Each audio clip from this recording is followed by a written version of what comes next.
Hello दोस्तों, आपके अपने यूट्यूब चैनल में आपका स्वागत है। आज हम आपको इलेक्ट्रिशियन थ्योरी के टॉप एमसीक्यू क्वेश्चन करवाएंगे जो कि प्रीवियस एग्जाम में पूछे गए थे। आज हमारा प्रैक्टिस नंबर 3 है। इससे पहले हमने 2 प्रैक्टिस कंप्लीट कर लिए हैं। जिन्होंने वह वीडियो नहीं देखी है वह वीडियो को ज़रूर देखें। वीडियो को बिना स्किप किए लास्ट तक ज़रूर देखें, जिससे कि आपको आपके एग्जाम में मदद मिल सके। बिना देरी के हम अपनी क्लास को स्टार्ट करते हैं। आज का हमारा पहला क्वेश्चन है जो प्रीवियस एग्जाम में पूछा गया था। एक कच्चा सेल वह होता है, आपको बताना है एक कच्चा सेल कौन सा होता है। तो इसका राइट आंसर का ऑप्शन है आंतरिक प्रतिरोध कम होता है। जिसका आंतरिक प्रतिरोध कम होता है वह एक कच्चा सेल होता है। हमारा अगला क्वेश्चन है, लेड एसिड बैटरी में प्लेट शॉर्ट सर्किट होने बचाने के लिए क्या प्रयोग करते हैं। आपको बताना है लेड एसिड बैटरी में प्लेट को शॉर्ट सर्किट होने से बचाने के लिए किसका प्रयोग करते हैं। तो इसका राइट आंसर होगा ऑप्शन बी सेपरेटर। इसके बीच में हम सेपरेटर का प्रयोग करते हैं। अगला क्वेश्चन है जो कि एग्जाम में पूछा गया था, बैटरी की दक्षता किस बात पर निर्भर करती है। आपको बताना है बैटरी की दक्षता किस बात पर निर्भर करती है। तो इसका राइट आंसर होगा ऑप्शन डी उपरोक्त सभी पर। टेम्परेचर पर, बैटरी की डिस्चार्ज दर पर तथा इलेक्ट्रोलाइट तीनों पर बैटरी की दक्षता निर्भर करती है। अगला क्वेश्चन है जो कि प्रीवियस एग्जाम में पूछा गया था, पूरी तरह चार्ज लेड एसिड बैटरी का पता लगाने के लिए निम्न में से कौन सी जांच करेंगे। आपको बताना है पूरी तरह चार्ज लेड एसिड बैटरी का पता लगाने के लिए निम्न में से कौन सी जांच करेंगे। तो इसका राइट आंसर होगा ऑप्शन डी वोल्टेज, आपेक्षिक घनत्व तथा गैस का निकलना, जिसके द्वारा हम बैटरी का पता लगा सकते हैं कि बैटरी पूरी तरह चार्ज है या नहीं। अगला क्वेश्चन है, लेड एसिड बैटरी की वाट आवर एफिशिएंसी होती है। आपको बताना है लेड एसिड बैटरी की वाट आवर एफिशिएंसी कितनी होती है। तो इसका राइट आंसर होगा ऑप्शन सी 80%।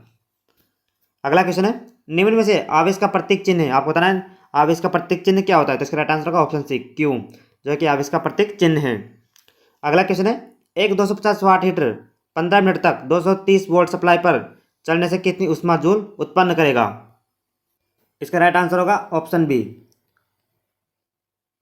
अगला क्वेश्चन है, 2 ओम प्रतिरोध वाले तार की लंबाई बढ़ाकर दुगनी व कटाक्ष क्षेत्रफल घटाकर आधा कर दे तो नया प्रतिरोध होगा। आपको बताना है 2 ओम प्रतिरोध वाले तार की लंबाई बढ़ाकर दुगनी कर दी जाए और कटाक्ष क्षेत्रफल घटाकर आधा कर दे तो नया प्रतिरोध क्या होगा।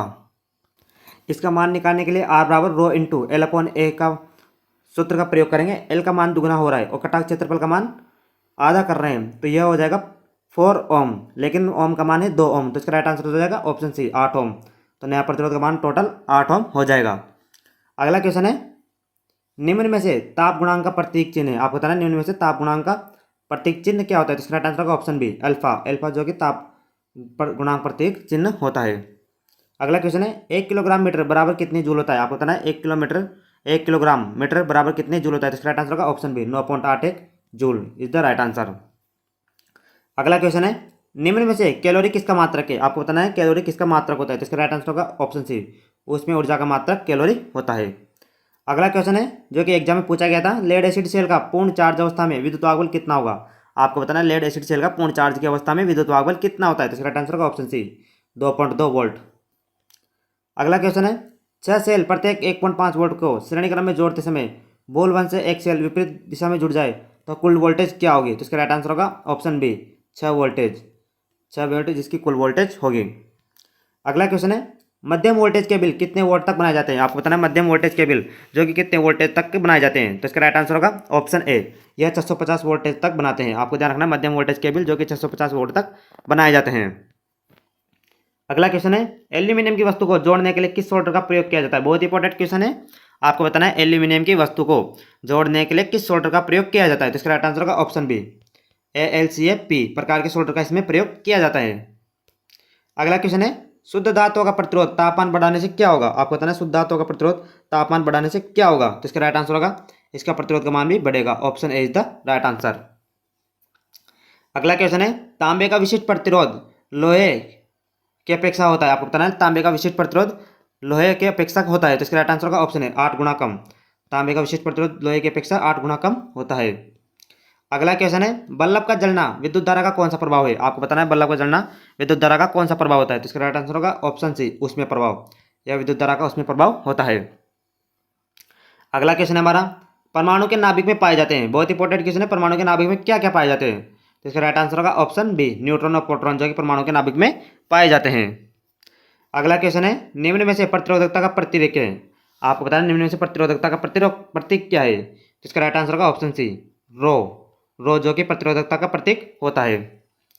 अगला क्वेश्चन है, चांदी का विशिष्ट प्रतिरोध कितना है? आपको बताना चांदी का विशिष्ट प्रतिरोध कितना होता है, तो इसका राइट आंसर होगा ऑप्शन बी। आपको ध्यान रखना है 0.0164 जो कि चांदी का विशिष्ट प्रतिरोध होता है। अगला क्वेश्चन है, बहुत इंपॉर्टेंट क्वेश्चन है, कई बार एग्जाम में पूछा गया क्वेश्चन है। ट्रिकल चार्जिंग किस दोष को दूर करने के लिए उपयोग किया जाता है? आपको बताना है ट्रिकल चार्जिंग का प्रयोग किस दोष को दूर करने के लिए बैटरी में किया जाता है, तो इसका राइट आंसर होगा ऑप्शन ए, सल्फेशन दोष को दूर करने के लिए ट्रिकल चार्जिंग विधि का प्रयोग किया जाता है। अगला क्वेश्चन है, 5 सेल प्रत्येक 1.5 वोल्ट व आंतरिक प्रतिरोध दे रखा है 0.25 ओम हो तो श्रेणी में जोड़ने पर कुल आंतरिक प्रतिरोध का मान क्या होगा, तो इसका राइट आंसर हो जाएगा ऑप्शन बी, 1.25 ओम इसका राइट आंसर होगा। अगला क्वेश्चन है, चुंबक की पर किस धातु से निर्मित होते हैं? आपको बताना है चुंबक की पर जो कि किस धातु से निर्मित होते हैं, तो इसका राइट आंसर होगा ऑप्शन सी, ये नरम लोहे से निर्मित होते हैं। अगला क्वेश्चन है, निम्न में से चुंबकीय फ्लक्स का प्रतीक है, आपको बताना है चुंबकीय फ्लक्स का प्रतीक क्या होता है, तो इसका राइट आंसर होगा ऑप्शन बी, फाई। फाई जो कि चुंबकीय फ्लक्स का प्रतीक होता है। अगला क्वेश्चन है, निम्न में से हेलिक्स का नियम प्रयोग क्या ज्ञात करने के लिए किया जाता है? आपको बताना है हेलिक्स के नियम का प्रयोग क्या ज्ञात करने के लिए किया जाता है, तो इसका राइट आंसर होगा ऑप्शन बी, चुंबकीय ध्रुव। चुंबकीय ध्रुव ज्ञात करने के लिए हम हेलिक्स के नियम का प्रयोग करते हैं, आपको ध्यान रखना है। अगला क्वेश्चन है, 5 सेल समांतर में जुड़े गए हैं, प्रत्येक सेल 2 वोल्ट का है, तो कुल वोल्टेज क्या होगी? आपको बताना है 5 सेल जो कि समांतर क्रम में जुड़े हैं, प्रत्येक सेल 2 वोल्ट का है, तो इसका कुल वोल्टेज क्या होगी, तो इसका राइट आंसर होगा ऑप्शन बी, इसका कुल वोल्टेज 2 वोल्टेज होगा, क्योंकि सभी जगह पर समांतर क्रम में वोल्टेज का मान समान रहता है। अगला क्वेश्चन है, एक मीट्रिक एचपी में कितने वाट होते हैं? आपको बताना है एक मीट्रिक एचपी में कितने वाट का होते हैं, तो इसका राइट आंसर होगा ऑप्शन सी, 735.5। और आपको बताना है ब्रिटिश में एक एचपी का मान कितना होता है, कमेंट्स बॉक्स में आपको इसका आंसर देना है।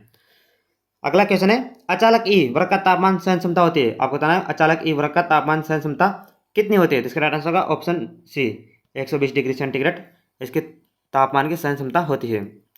अगला क्वेश्चन है, भूरा काला हरा रंग निर्धारण प्रतिरोध का मान क्या होगा? आपको बताना भूरा काला हरा रंग का निर्धारण प्रतिरोधक का मान क्या होता है, तो इसका राइट आंसर होगा option C, 1 mega ohm. 1 mega ohm इसका मान होगा।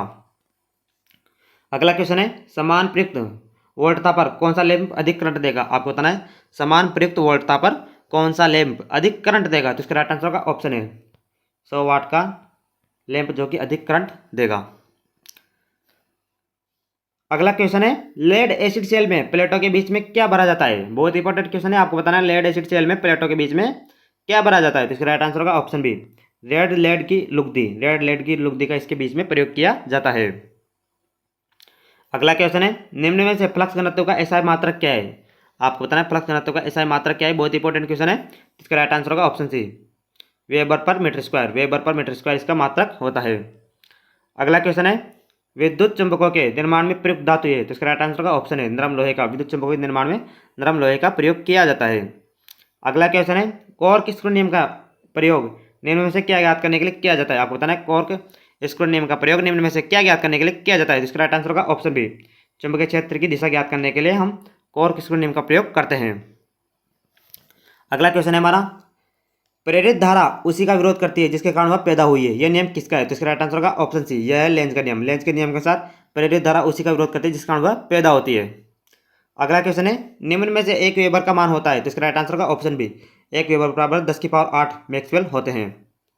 अगला क्वेश्चन है, रिलेक्टेंस का एसआई मात्रक क्या है? आपको बताना है रिलेक्टेंस का एसआई मात्रक क्या है, तो इसका राइट आंसर होगा ऑप्शन सी, एम्पियर टर्न पर वेबर। एम्पियर टर्न पर वेबर रिलेक्टेंस का एसआई मात्रक है। अगला क्वेश्चन है, निम्न में से फेरोचुंबकीय पदार्थ है, तो इसका राइट आंसर होगा ऑप्शन है, कोबाल्ट। कोबाल्ट जो कि एक फेरोचुंबकीय पदार्थ है। हमारा अगला क्वेश्चन है, चुंबकीय क्रोड धातु का बना होता है? आपको बताना है चुंबकीय क्रोड धातु किसका बना होता है, तो इसका राइट आंसर होगा ऑप्शन सी, यह सिलिकॉन स्टील का बना होता है। अगला क्वेश्चन है जो कि बहुत इंपॉर्टेंट क्वेश्चन है, ट्रिकल चार्जिंग में सामान्यतः करंट का कितना प्रतिशत करंट दी जाती है? आपको बताना है ट्रिकल चार्जिंग में सामान्य करंट का कितना प्रतिशत करंट दी जाती है, तो इसका राइट आंसर होगा ऑप्शन बी, 3% लगभग इसकी करंट दी जाती है। अगला क्वेश्चन है, एक विद्युत प्रेस 230 वोल्ट की सप्लाई पर 5 एम्पीयर करंट लेता है, तो इसमें प्रयुक्त शक्ति का मान क्या होगा? तो इसका राइट आंसर होगा ऑप्शन है 1150 वाट। 230 × 5 बराबर 1150 वाट। अगला क्वेश्चन है, लेड एसिड बैटरी को कितने एम्पीयर तक आवश्यक करना चाहिए? आपको बताना है लेड एसिड बैटरी को कितने एम्पियर पर आवेशित करना चाहिए? तो इसका राइट आंसर होगा ऑप्शन बी, 6 एम्पियर तक इसको आवेशित करना चाहिए। अगला क्वेश्चन है, क्या होगा यदि एक चालक में बहने वाली धारा की दिशा बदल दी जाए? तो इसका राइट आंसर होगा ऑप्शन बी, चुंबकीय क्षेत्र की दिशा भी बदल जाएगी। यदि एक चालक में बहने वाली धारा की दिशा को बदल दिया जाए तो चुंबकीय क्षेत्र की दिशा भी बदल जाएगी। अगला क्वेश्चन है, अर्थ क्यों किया जाता है? आपको बताना है अर्थ क्यों किया जाता है। तो इसका राइट आंसर होगा ऑप्शन डी, बी और सी दोनों। मानव सुरक्षा हेतु व उपकरणों की सुरक्षा हेतु अर्थ किया जाता है। इसी के साथ आज की वीडियो हमारी यहीं समाप्त होती है। यदि आपको वीडियो अच्छी लगी हो तो हमारे चैनल को सब्सक्राइब जरूर करें और बेल आइकन को जरूर दबाएं। इसी के साथ हम अपनी वीडियो को यहीं समाप्त करते हैं। धन्यवाद।